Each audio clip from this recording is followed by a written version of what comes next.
Merci, Monsieur le Premier ministre. Ma première question, et je me limiterai à quelques questions puisqu'il y a de nombreux commissaires et j'aimerais que tout le monde puisse avoir le temps de poser ces questions. Vous venez de parler des ingérences étrangères venant de Russie. Vous avez indiqué que vous n'avez jamais été directement concerné par ces ingérences. Vous les avez qualifiées d'assez grossières. Est-ce que vous pourriez revenir sur votre expérience ou votre analyse de ces tentatives d'ingérence russe en France pour que nous puissions avoir une meilleure appréciation de la manière dont vous les voyez? Bon, quand je dis qu'elles sont grossières, c'est qu'elles sont tellement visibles que l'idée que les populations de nos pays européens soient influençables à ce point que les comptes, je sais pas, je suis pas un grand spécialiste des réseaux sociaux et donc mon vocabulaire est peut-être pas totalement adapté, mais enfin ces comptes fantômes qui sont d'ailleurs utilisés pas seulement par les Russes, mais enfin assez massivement par les Russes, et une influence réelle sur les scrutins dans nos pays est une idée que je trouve assez farfelue. Voilà. L'idée que la Russie, par exemple, ait été à l'origine du Brexit est une affirmation qu'on entend assez souvent, me paraît totalement farfelue. Ça ne veut pas dire qu'ils n'ont pas cherché à influencer les votes au moment du Brexit, peut-être. Mais enfin, quand on connaît bien la Grande-Bretagne, on sait qu'il y a au fond du pays une force qui n'a rien à voir avec les ingérences russes qui étaient favorables à ce Brexit. De la même façon, quand on pense que c'est les Russes qui ont fait élire le président Trump, ce que j'ai entendu, y compris d'Américains de très très haut niveau, honnêtement, je pense que c'est un fantasme.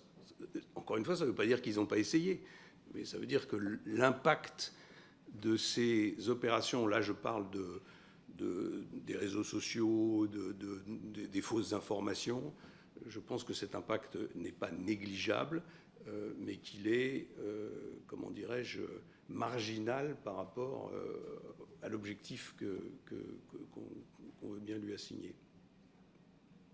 D'une manière générale, la Russie est un pays qui est assez, comment dirais-je, brutal dans tout son fonctionnement. Je me souviens, lors de ce voyage de la Commission de la Défense en 1986, nous étions déjà un certain nombre à être convaincus qu'il n'y avait pas de menace militaire existentielle pour les Européens venant du RSS. Pourquoi? Parce que l'URSS était un système qui fonctionnait mal.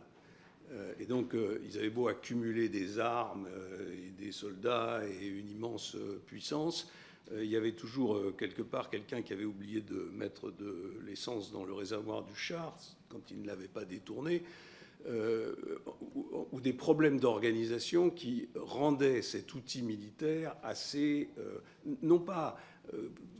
pas me faire dire ce que je ne veux pas dire, hein. Je ne dis pas que ce n'est pas une menace, mais enfin en tout cas pas une menace au niveau de l'existence même de nos pays, et je mets le nucléaire à part.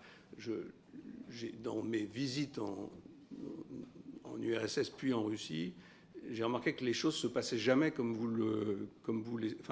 elles sont prévues. Il y a toujours quelqu'un quelque part qui n'a pas vraiment fait son boulot ou qui a oublié d'être là.